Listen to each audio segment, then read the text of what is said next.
He'll get me for that. There's one thing I want to say. Talking about the Great Society today, and it's pretty easy in this group. I assume everybody's against it.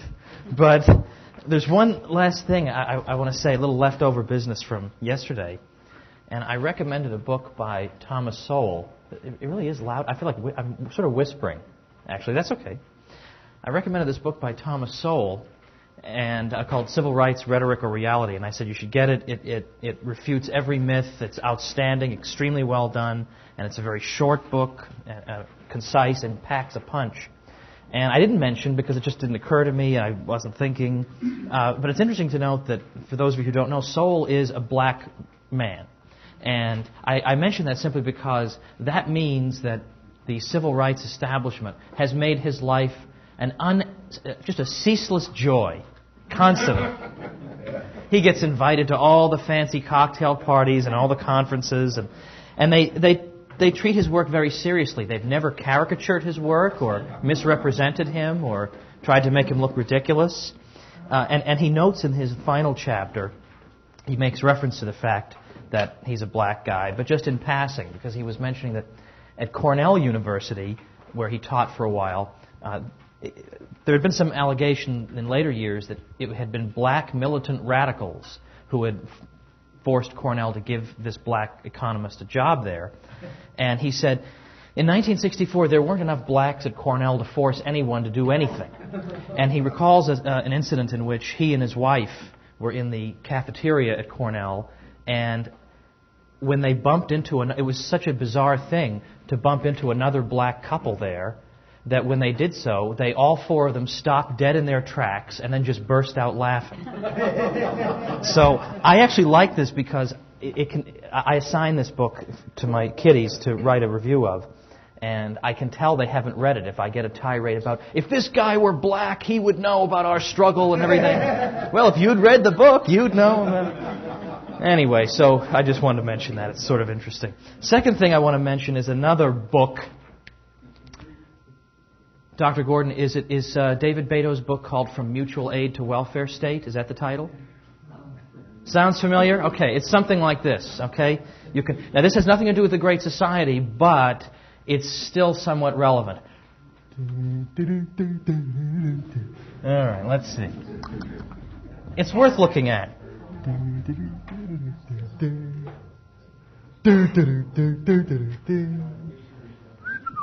No, that doesn't really work. Okay, you should look at this. Now, this does not deal with the period that I'm dealing with, but it looks at the question, it looks at what did ordinary people do before there really was an advanced welfare state? What had people done? Because I think this is the one case in which I'm recommending a book that I haven't read, but I have read several of Beto's unpublished papers on the subject because he gave them to me, and I like what he's done. But he shows how ordinary people used fraternal associations and like organizations to provide mutual aid in the absence of a welfare state, and how they were able to get cut-rate medical insurance and so on through this voluntary means, and that this particular function began to atrophy in the 1930s or so because the government sort of supplanted it. But it's an interesting way of considering this question of what would... So as a way to answer people who would say, well, wouldn't everybody drop dead instantly if we eliminated the welfare state? And I don't really have any record of people in the 1920s just corpses lining the streets. I mean, I don't think anybody has ever testified to that. Okay, but that's something from a little earlier. The Great Society is the name given to that we give to, and that was given at the time, to the anti-poverty programs of Lyndon Johnson's administration. Now, Lyndon Johnson, of course, took over from Kennedy when he was assassinated in '63, and then continued through January '69 when Nixon took over. I won't tell the off-color joke I just heard from David Gordon about Lyndon Johnson. I'll resist that temptation. You can ask him about that later. I'm sure he's got 27 of them for you if you're interested. But what I do have are a couple of quotations from Lyndon Johnson about what his Great Society would be like. His great society would be, quote, a society of success without squalor, beauty without barrenness, works of genius without the wretchedness of poverty. He also described the fight against poverty as, quote, an investment in the great tradition of the 1930s. An investment in the future as in the past. And he goes on to say that that this investment will return its cost manyfold to our entire economy. Well, it didn't really. It didn't really do that. At this point, it's between $5.5 and $6 trillion that have been spent on these various programs, and we're still waiting for the great beauty without barrenness and so on and on. But nevertheless, and we're waiting for the areas that have most benefited from them, not to look like bombed-out remnants of World War II. But nevertheless, it's interesting, of course, to note the fact that we do not have a poverty problem in the United States. That should not be a controversial statement. It is surely a peculiar kind of poverty in which more poor children suffer from obesity than malnourishment. This is not a normal situation, I think. Likewise, again, if you compare, obviously, the condition of Americans to those of areas of the world that we consider poor, we all know this. The poor are living like kings in the 18th century, for crying out loud. Just flush toilets is a great thing to have. But beyond that, all the amenities that we take absolutely for granted, refrigerators, telephones. Now there are poor people with cell phones today walking around. Many of them own their own cars, own their own homes. And you see all the time, you see the Heritage Foundation and other groups like this doing surveys of all the various things the so-called poor own, which would make them the envy of the world in any other society. But according to the Great Society philosophy, that's not enough. It's not enough to say, well, they're not living in absolute destitution, so there's no problem. They don't get to enjoy as much of the American abundance as do their fellows. And this needs to be rectified. So it's a question of inequality to them. And I remember Murray Rothbard used to say things like, so in other words, one guy has 3 yachts and I have only one. It's a terrible, terrible injustice going on. It has to be rectified. Well, look at American society, extremely wealthy, and yet we have this anti-poverty crusade taking place. Roughly from 1950 to 1968, the poverty rate in the U.S. declines from about 30% to about 13% over those years. And there is, of course, a little bit of that does take place during Johnson's years, but that can hardly be attributed to his Great Society program since they hadn't really had any time to get started. And they weren't really funded as highly as they would be until the early 70s in any case. That is, the free market has a way of eliminating and combating poverty. And it does this. And that seems to have been what happened over these years. So it was happening gradually at roughly the rate of a percentage point per year. So this is already taking place. Poverty, there's already a so-called war on poverty going on. But it's going on automatically. But that's not fast enough. And of course, what ends up happening is that after the Great Society programs begin, well, the poverty level more or less solidifies and increases slightly and then levels out.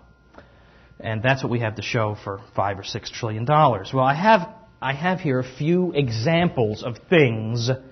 By the way, is it about 5,000 degrees in this room, or is it just because I'm up here and I haven't slept very much? It's kind of warm. Okay.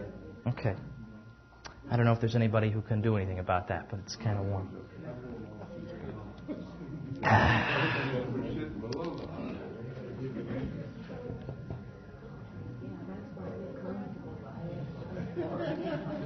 That guy's sweating. That's a guy perspiring.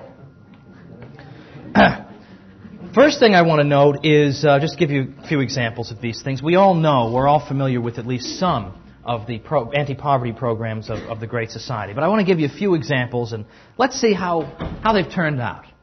Okay, we'll look at them and the wonderful intentions that were behind them, and then we'll see what happened.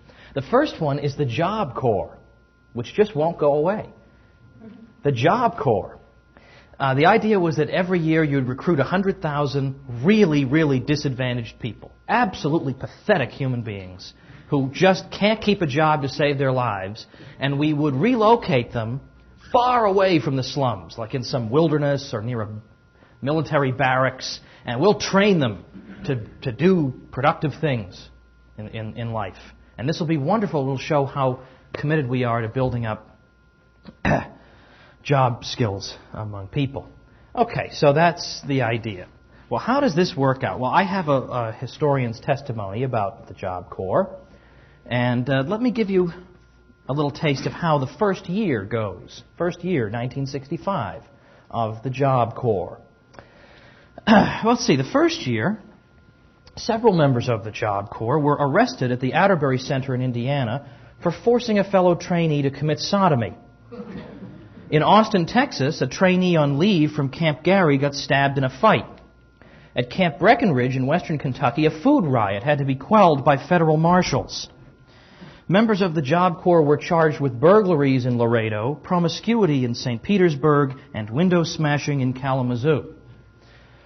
Okay, so that was the first. So once they stop killing each other and raping people, the program starts to settle down a little bit. It come into its element. And what the congressman began to find is that in 1966, it seems to cost about as much to provide for a member of the Job Corps for a year as it would to send the person to Harvard. And they wonder, isn't that a little disappointing that that's all we have to show? Well, as I say, during its second year, it starts to settle down. But notice this now. The typical Job Corps program lasts 6 to 9 months. This is not that difficult to ask of someone. 6 to 9 months, we're going to give you a skill that can get you a job. See, remember, you can't get a job. That's why you're here. So we're going to give you a free program to give you skills. Now, you think any normal person with a brain would say, I am completely unworthy of this, so yes, I'd be happy to finish this program. Okay. See, here's the problem. 2/3 of the people enrolled in the Job Corps quit before completing the program. More than half of them had quit before 3 months had elapsed. Now, remember, this is a free job training program. All you have to do is show up. That's it. And you get a free job training program, and they can't complete this. So it sort of seems like, again, I don't think you have to be Einstein to see that maybe this is why, one reason these people are having difficulty finding jobs and keeping them. They can't finish a free job training program. But nevertheless, okay, so we have this. Then we find that people who do graduate from the Job Corps, it turns out that their unemployment rates and wage rates are no better than for those of so-called no-shows, people who've been accepted to the Job Corps but who never showed up. So if you never showed up to the Job Corps, you'd do just as well as people who went through the whole program and risked getting stabbed and sodomized. So that is that's the Job Corps. Now, but even more than that, one can say that what kind of jobs are they being trained for? I mean, they don't have the skills to do very advanced, particularly advanced work. So they're being trained for simple jobs like cook or baker, janitor, things that you could pretty much get on the job training for, that people aren't necessarily going to hire Job Corps graduates for. But beyond that, other people were going to get these jobs anyway, regardless of whether there was a Job Corps or not. So the net effect on unemployment is zero. Somebody was going to get these jobs anyway. The only effect is that it slightly privileges one group of the disadvantaged at the expense of another. So there's the Job Corps. There's the Great Society. Beauty instead of barrenness. That's what we have. Well, the next example that I have is, and incidentally, I had a student who said, but if the Job Corps really were ineffective and it had no good results, why would they continue the program? And I thought, what, I don't even know where to begin in answering that question. You're right. I'm sure it would be abolished, because things are very, very often abolished when they don't work. Okay, the second thing is, I got to keep my eye on this. There is some legislation also that Johnson favors. for federal aid to elementary and secondary education.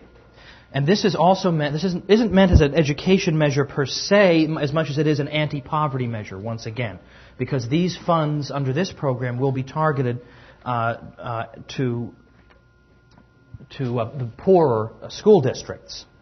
Okay, so that's the idea, and we'll help them, because the idea is that poverty is a trap, and education is the cure-all. So if we can lift these people out with education, we can stop this cycle of poverty. And federal money is the way to go. And what did they find? Well, they found, when you actually study the question, even when government agencies studied the question, they found that either they found absolutely no difference, none, in academic performance between students in poor areas that had received this money and students who had not, absolutely no difference in achievement. In those few cases where they could pinpoint some initial improvement in the academic performance of low-income students, this advantage, however slight, this advantage had disappeared after the following summer going into the next academic year. So that was it. And then billions and billions and billions of dollars over the years were poured into this. And interestingly, a study was conducted as part of the 1964 Civil Rights Act, carried out by several researchers under Professor Coleman of Johns Hopkins in 1966. And the study concluded this: taking all these results together, one implication stands out above all, that schools bring little influence to bear on a child's achievement that is independent of his background and general social context, and that this very lack of an independent effect means that the inequalities imposed on children by their home, neighborhood, and peer environment are carried along to become the inequalities with which they confront adult life at the end of school. That is to say, education does not seem to have, marginal changes in the level of spending on education don't really seem to have much of an effect on children's performance, and are destined not to have such an effect because of the impact on their home environment, for one thing. I mean, if you're living around degenerates all day, and then you go to school and you get a fancier set of blocks than the other kid, it's really not going to be able to erase your difficulties. So once again, nothing to show for it, but again, nobody resigns, nobody is disgraced by this, no one feels sorry about it. Again, reminding us of Murray Rothbard's one of his laws, that nobody ever resigns. Nobody ever resigns. No matter how wrong you are, nobody ever resigns. So nobody resigned over that, my friends. In fact, though, the radical left at least did learn something from this.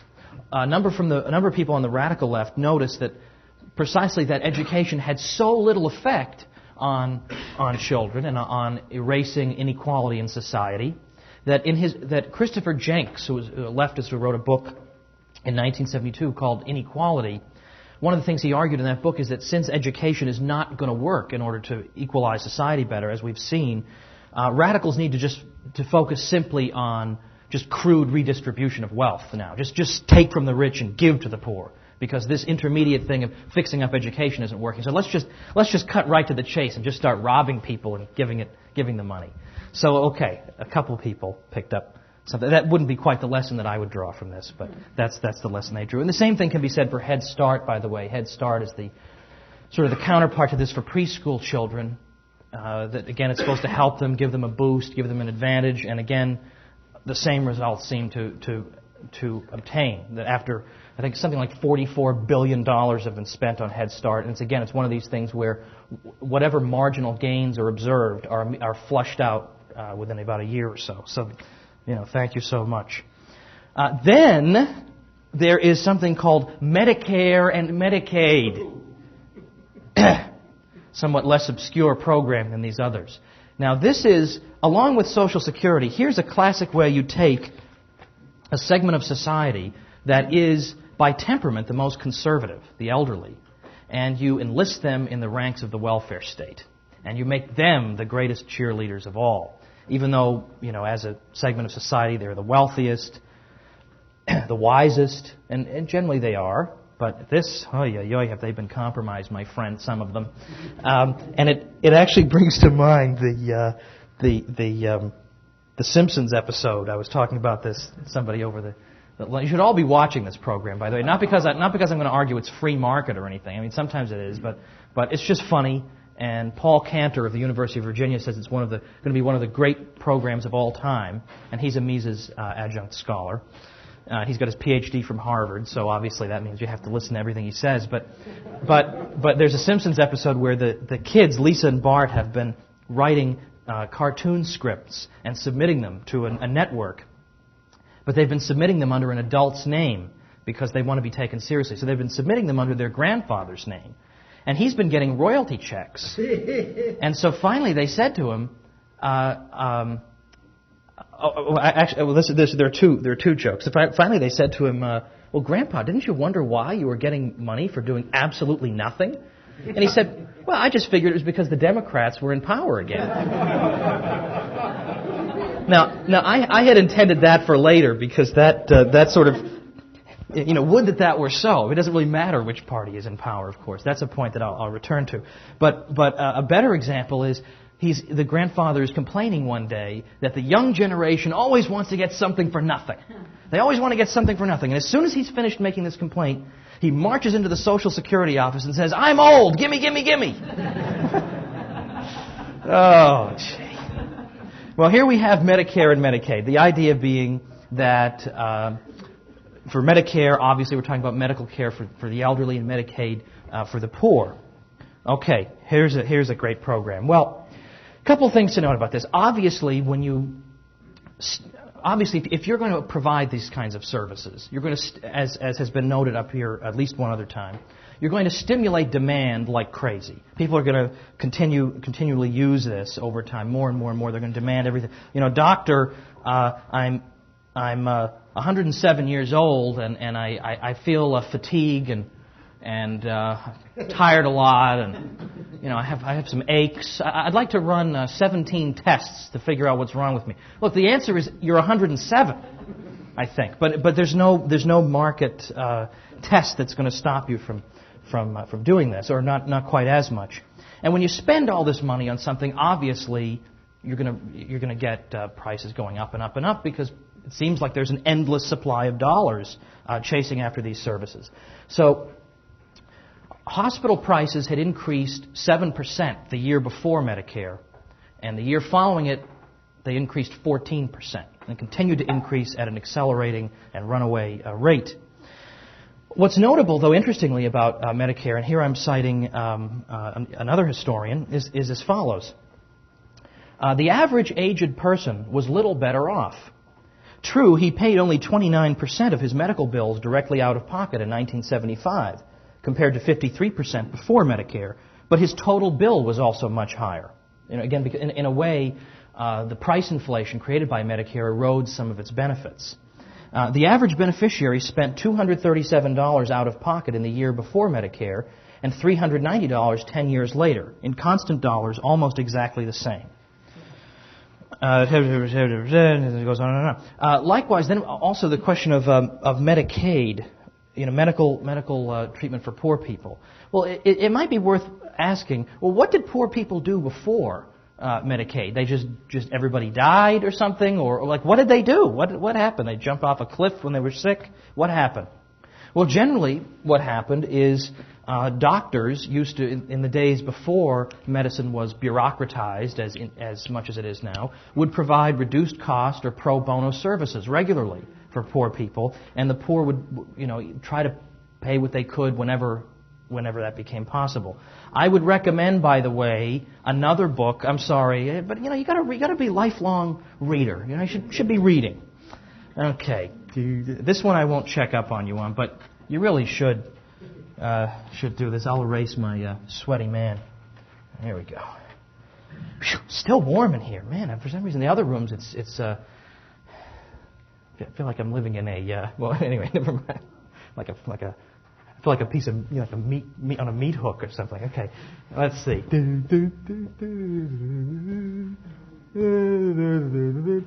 This is a really good book, and it's not written by a free marketeer, to my knowledge, but it's written by an honest scholar, and those pop up every now and then. And this is a scholar who's willing to say, look, if something is a big stinking disaster, I'm going to admit it. And I'm going to document it. This book, The Unraveling of America, where I'm drawing the bit on Medicare and Medicaid, is useful, at least for the chapters on the Great Society. So if you're interested in any of these themes, or you want to know how you can smash this stuff, I would recommend this book, my friends. Okay, again, let me cite a bit of this. In the last year before Medicaid, the hospital admission rate for families with incomes below $3,000 was 107 per 1,000 families. For families with incomes $10,000 and above, it was only 89 per 1,000 families. Before Medicaid, the average low-income person visited a doctor 4.3 times a year, not dramatically less than the 5.1 visits made by high-income persons. Granted that the poor are more frequently ill, these figures do not sustain a thesis of gross inequality. And then he goes on, most of the government's medical payments on behalf of the poor compensated doctors and hospitals for services once rendered free of charge or at reduced prices. And he concludes that really this is a transfer program from essentially middle-class taxpayers to middle-class physicians, and that's your Great Society program. So there's Medicare and Medicaid, mentioned all these other things. Okay. Now there are a million points one could make because there are so many Great Society programs. When Lyndon Johnson, when he actually announced that Medicare, he said, "Thou shalt." In part of his speech, he said, "Thou shalt open thine hand wide unto thy brother, to thy poor, to thy needy in thy land," citing a biblical passage that does not exist, to my knowledge. Just invented that. I don't know. So I don't know if you're desperate, you just start making up things. Okay. Well, this is not the brightest guy in the world anyway, Lyndon Johnson.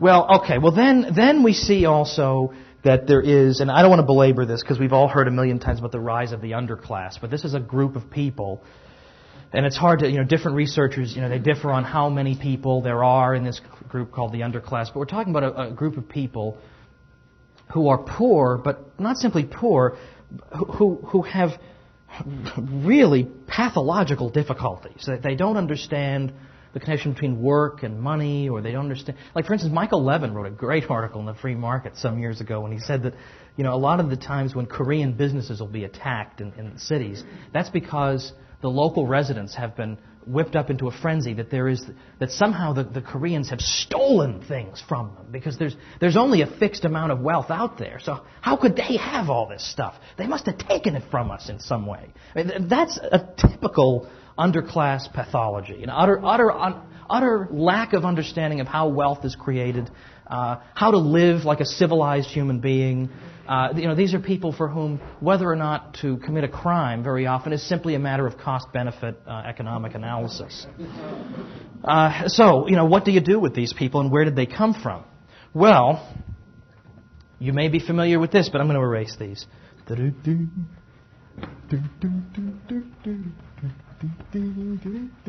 This is such a familiar book that you're almost going to be disappointed that I mention it, but maybe some of you don't know about it, and it's a little neocon-y, but it's pretty good, actually. It still stands up, in my opinion.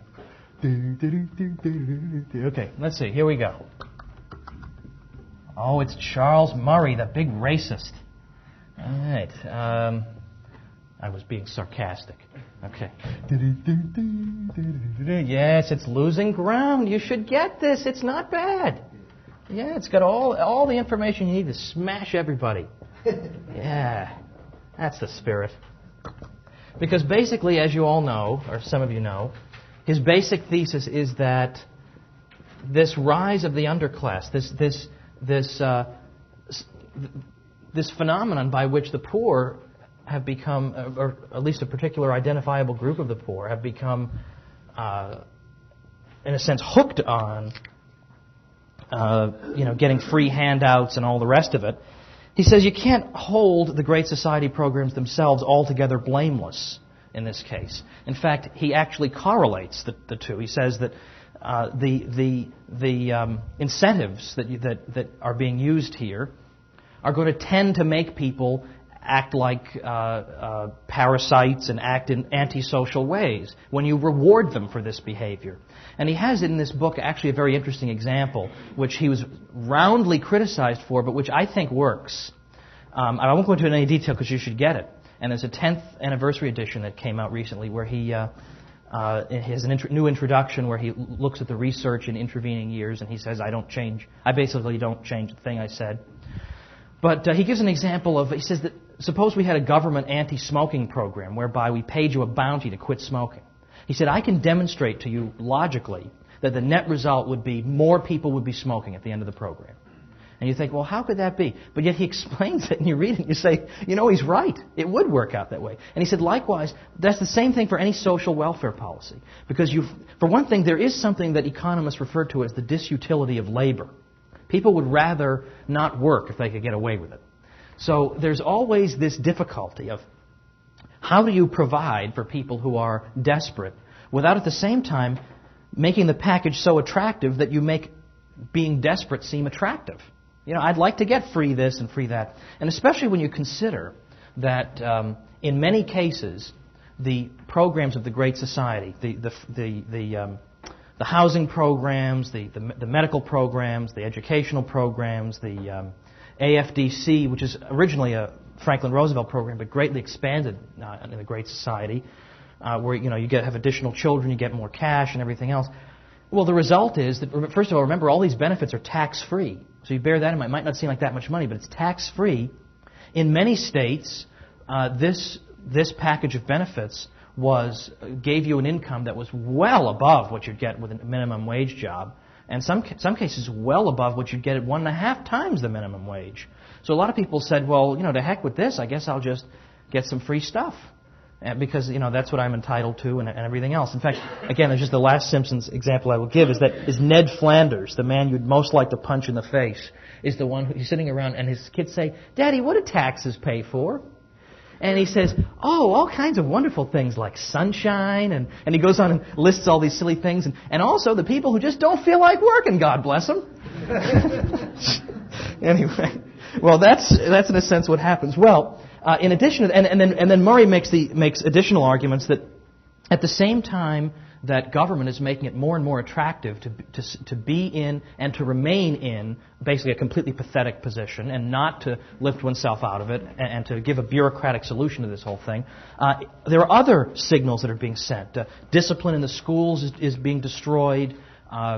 Crime, because of various developments, is not being punished as readily and as effectively, so that becomes more of a legitimate option, just simply from a rational economic calculation point of view. And he goes into this in some great detail. The usual argument against Murray is to say that, well, the reason you had this growth of the underclass was that there just weren't that many jobs for them.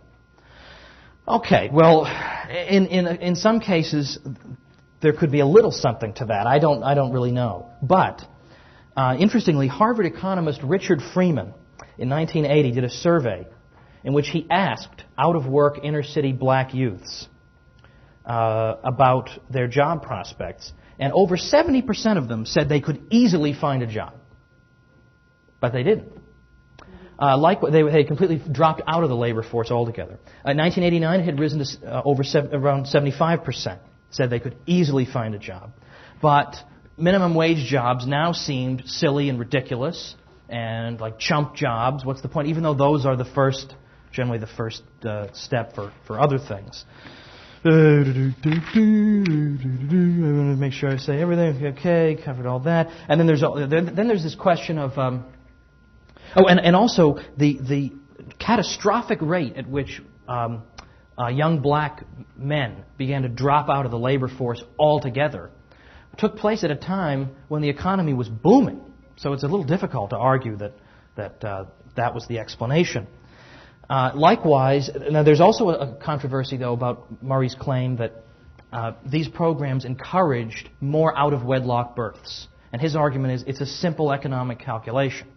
Now, he's not necessarily saying that a woman is sitting there saying, well, I get an extra $100, so I think I'll do something with this guy. I mean, no, they're not thinking that way. But he says that they don't have to think in that way. And people just very often respond to incentives. But the preponderance of studies seems to demonstrate a correlation, at least, between the rise in these programs, and AFDC in particular, these payments, and out-of-wedlock births. And there's certainly at least a logical correlation, and certainly these payments are not doing anything to discourage out-of-wedlock births. And indeed, why should these women get married in these cases? Because, as Charles Murray said, a welfare mother's child provides her with the economic insurance that a husband used to represent. You get children, you get more money. So you have all these difficulties going on. Well, And the pathology is so deep among the underclass that even if you argue that, well, how can these unskilled people possibly get the skilled jobs that are becoming increasingly numerous in our sophisticated economy, how can you expect them to be employed in these areas? Well, I want to cite a little passage from another historian who says this. The so-called higher skills that one steel mill not far from Chicago needed recently to fill jobs that were going begging for lack of qualified applicants amounted to little more than being able to divide 100 by 4 and, going one step further, to understand the concept of 75%. It generally takes only basic math for a worker to handle the statistical process control that is one of the key recent technological advances in manufacturing. One didn't think of secretarial skills as being particularly elevated until recently, when corporations in big cities found that increasing numbers of applicants lacked them. Now, anxious companies pay their employees bounties for bringing in qualified applicants for secretarial jobs. Anyone who wants her children not only to escape poverty, anyone who wants her children to escape poverty needs only to make sure they learn basic literacy, computer typing, and polite business-like demeanor. How can a scarcity of unskilled jobs in steel mills explain why ghetto mothers don't do this? Okay, but there again, well, we need more job training programs, I guess. I don't know. I don't know what the explanation is. But anyway, so we've got this and this and that. Well, in addition to Murray, there's been an additional argument that's been made that although these programs were probably a necessary component of the rise of this degeneracy, at the same time, they may not have been completely sufficient. They may have helped it. But what was going on simultaneously was a cultural battle in which the left was making a deliberate attempt to remove the stigma that had been traditionally attached to receiving government handouts. You just wouldn't do it, you had pride about it. But now in the 60s, people were being actively told that you had a right to this, that society owed this to you. Sergeant Shriver said something like that he intended to institute a new grievance procedure between the poor and the rest of society. Because it probably is my fault that some bum doesn't have a job after all. So, I feel like I can say anything at this conference. Anyway, but imagine, for instance, even as late as the early 1960s, imagine an America in which, for instance, in Philadelphia, half of the applicants for welfare were rejected. In New York City, welfare workers are still being told that withholding assistance is just as, if not more important than granting it. Things like this. Or there are still attempts made to try to contact relatives and to tell families, maybe you ought to play a role in supporting this person. All these types of things. Applicants still had to verify their eligibility with marriage and birth certificates and so on. Unwed mothers very often had to promise not to, quote, have any male callers coming to my home or meeting me elsewhere under improper conditions, and likewise that they would not, quote, knowingly contribute or be a contributing factor to shaming their children by their conduct. But these attitudes change because remember the left, they despise bourgeois morality. They despise the work ethic. They despise the connection between work and reward. They despise the capitalist system. And boy, this is just great. For some reason, the left always seems to identify with the most degenerate aspects of society, and there are many, many examples of this. But for instance, at Columbia University, which I mentioned just at random, at their School of Social Work. Around the mid-'60s, they published a famous monograph at the School of Social Work citing Old and New Testament passages in favor of this. I think these were real ones in this case. And they were saying there should be no penalty or stigma for any competent and able-bodied individuals who just, for whatever reason, don't seem capable of holding a job. And that, in fact, social justice, said these social workers at Columbia University, meant that we couldn't really scrutinize the behavior of the poor because really, quote, the origin of economic or social need is far less important than the fact of its existence. And this just goes on and on and on. There are the National Welfare Rights Organization is founded, and again and again emphasized an emphasis on rights. A key instrument in advancing this new approach were 1,000 governmental neighborhood service centers funded by the Office of Economic Opportunity, and were basically aimed at agitating among the poor and getting them to recognize that welfare payments were a right that they had. The New York Times spoke of a new philosophy of social welfare that seeks to establish the status of welfare benefits as rights based on the notion that everyone is entitled to a share of the common wealth. You know, incidentally, libertarians are accused all the time of, they don't care about community. They break down community. All they care about is individuals. Blah, blah, blah, blah, blah. Never heard that argument before. Well, but then look at this. Look at what I talked about yesterday. Look at this today. The left thinks absolutely nothing of destroying community standards about handouts, about hard work, busing people's kids around all the time, destroying the little local patriotisms that used to exist in cities and towns. They think nothing of this, but we're the ones who destroy communities by just leaving everybody the hell alone. Anyway, I felt like mentioning that. I had already mentioned this guy. The National Welfare Rights Organization is always an interesting thing to note. It's interesting that observers at their meetings were always struck by welfare mothers coming to their meetings, and they still had this old-fashioned idea that, they really shouldn't be receiving state aid, but they kept hearing the word rights over and over again, and it got through to them. One of the members of the NWRO conceded regretfully that the initial attempt, anyway, to pull in the black churches was actually unsuccessful. So, thus, this passage.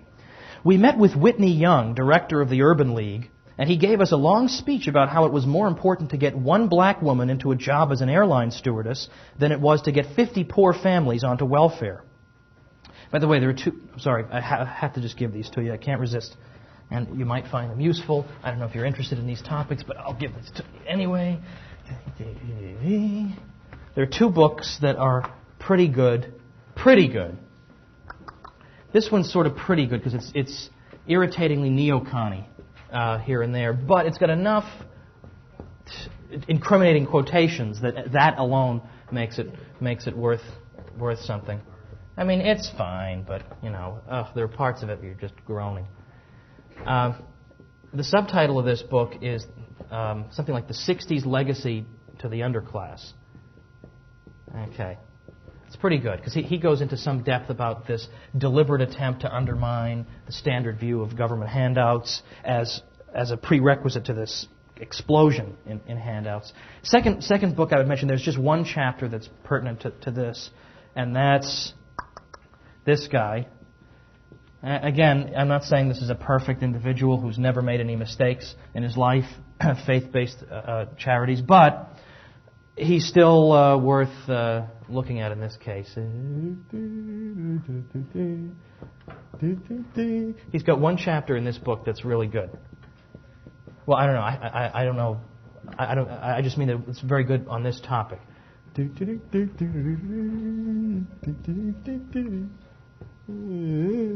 I would recommend these. And as I say, this one, if you're interested in the Great Society, there's just one chapter that you'll like. Okay. I don't want to talk about that. And also, the Federal Office of Economic Opportunity, also, many of the lawyers that worked for it helped the NWRO, National Welfare Rights Organization, in its class action suits and legal cases.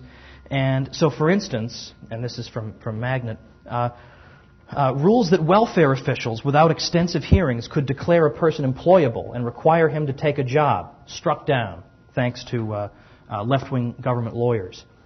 Rules that women receiving AFDC could not have a man in the house, struck down.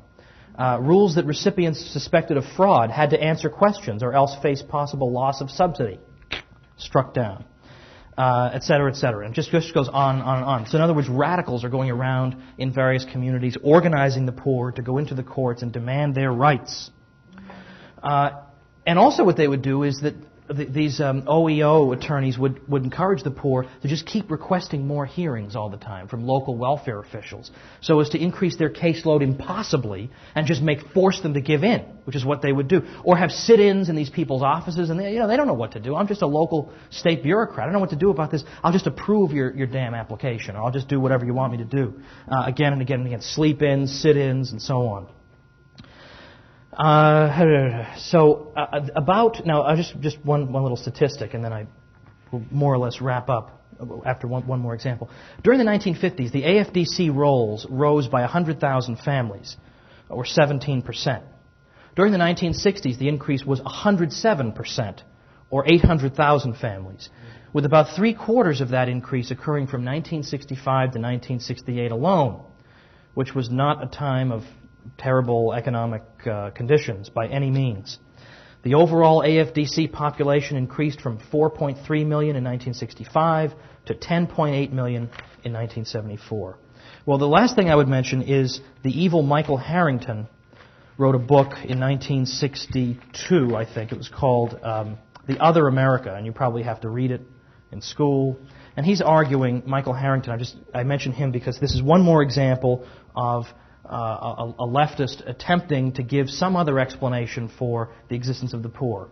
And he's saying that it's just structural things in the economy, that it can't be helped. So, for instance, Harrington, by the way, when he died, I think he died in 1989, was president of the Democratic Socialists of America, and he helped to oversee the Great Society programs. He was the one who stirred the consciences of America. Blah, blah, blah, blah. And he says, the other Americans are the victims of the very inventions and machines that have produced a higher living standard for the rest of the society. As the society becomes more technological, more skilled, those who learn to work the machines, who get the expanding education, move up. Those who miss out at the very start find themselves at a new disadvantage, condemned to an economic underworld. Now, obviously, if you're going to say that poverty is being caused by the economic system, there's no longer any distinction between the deserving and the undeserving poor. Some guy who just doesn't feel like going to work, well, one of the reasons he may not feel like it is because he's overcome by despair at his situation. It's not because he's lazy in some cases, because none of them are lazy. It's that they're just overcome by despair. So he even says that even if a person is unfit for work because he's drunk or a drug addict, don't be so quick to condemn this person, because this is not because of vice. It's at despair at his powerlessness to advance in this economy that makes him become so there's the causality is reversed or something. Poverty is something that gets inside people, transforms them, stamps them with a distinctive personality. He goes on to say. So therefore, we have to have big programs, because there's no way to expect these people to advance. But beyond this, there's no way, and it's not even desirable, to attempt to distinguish among different classes of the poor. All of them are equally worthy of these payments.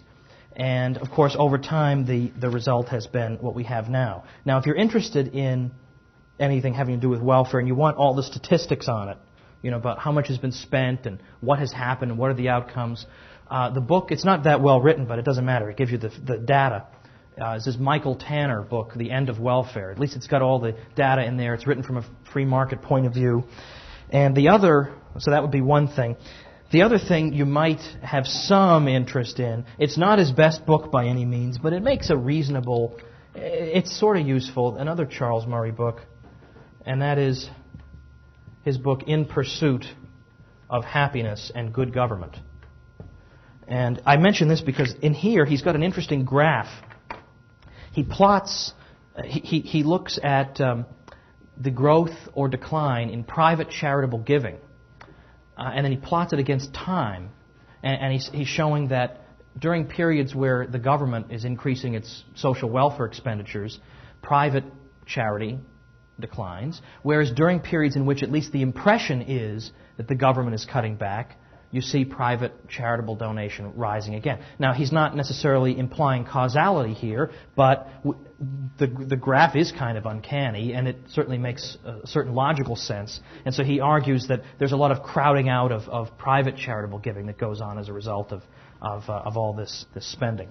So, $5.5 trillion spent, nothing to show for it other than devastation and destruction, and this is what the left refers to as a great society. Thank you very much, my friends.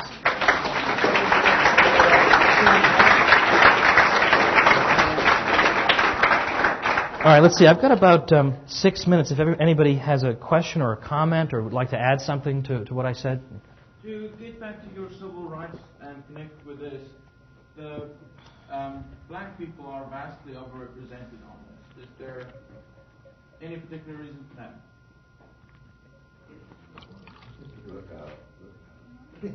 I prefer not to answer that question. Is it, okay, yeah. I don't know, you've got two of you. The closer one. Oh, you have no idea which one is the closer one. Do you know anything about the tax rate right before the advent of the Great Society and the years afterwards? You mean like the income tax rate? Let's see.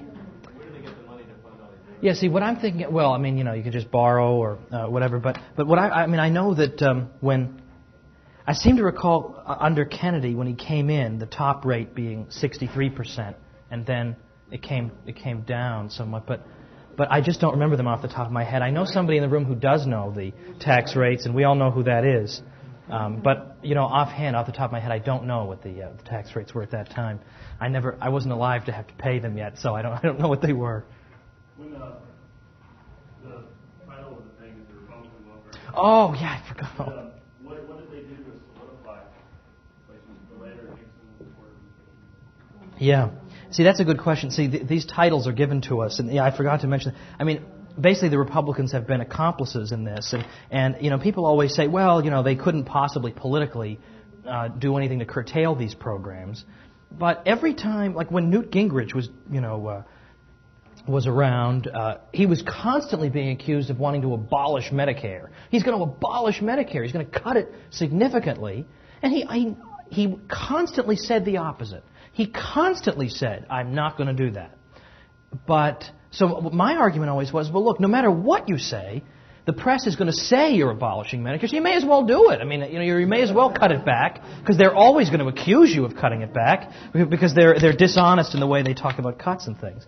Well, the Republican position basically has been to consolidate. So, for instance, we'll go back even further. Eisenhower came in, and he was not a terribly ideological person, and he... For instance, he added more people to the Social Security rolls, I think self-employed people and some farmers and some other things, because Truman had expanded the Social Security rolls. He increased the minimum wage. He made some beginnings of efforts for some other welfare state programs. Then of course, Nixon. Nixon really is in large part responsible for the beginnings of goals and timetables in affirmative action. We shouldn't fail to give him the credit for that. But in large part, they continued to fund these things at ever higher levels. And also Nixon, to his everlasting shame, nearly established a guaranteed income program in the United States, the Family Assistance Plan, that would guarantee everybody a minimum income, which probably would have had some effects on people's labor patterns if that had passed. And in his defense, the best he can say is, well, I'm more interested in foreign policy, and I sort of think that the domestic front can run itself. But then, and especially as you just look down, I mean, the budget doubled under Reagan, and I mean, Reagan actually added a cabinet position of Veterans Affairs. And so it goes. And I remember in 1994, Dick Armey saying, we're going to think about privatizing the post office, and that'll be just the beginning. And it was just the end too, because it never happened. They thought about it, or a couple of them, and then nothing. So it sort of makes me think that people say, well, our position is completely unrealistic, we'll never get to it. But, or like for instance, like Hans's position or Murray Rothbard's position of a stateless society. Well, it's completely unreasonable, it'll never happen. But, well, do you think the abolition of these programs is ever going to happen? In a way, the only way any of this is ever going to be cut back, it's not going to be because some politician wins office. That should be obvious by now. It's not going to happen. There's going to have to be some crisis that shakes the system to its foundations. And I would rather... The thing that attracts me about the stateless position is that when that crisis comes, it would be nice to have a well-articulated alternative view to begin to pick up the pieces with, because I don't see with a world filled with CNN and where we see every day they'll pick out the one really hard case and everybody assumes that's the common example of what happens with welfare and there's just no way to go around explaining. I sometimes think, by the way, sometimes libertarians say technology is such a great thing, it's going to be a wonderful avenue for liberty. Maybe it is in some extremely restricted cases. But for crying out loud, without television, I actually think we'd have a much easier time of it. A constant propaganda device in everybody's home, training them to think the same way, and this is a device for liberty? It could be used for liberty if any of our people could get into the thing. Other than John Stossel. How about somebody else? Okay, I'm sorry, go ahead. Yeah, you often hear these statistics that although inner cities, blacks, Mexicans are overrepresented population-wise, still 60% or something of social welfare goes to poor, rural whites. And first of all, is that true? And second of all, if so, does it have the same morally hazardous effects that you see in the inner cities? Yeah, good question. Yeah, it is true that most of the recipients are white, but again, there are percentages and proportions here that are relevant.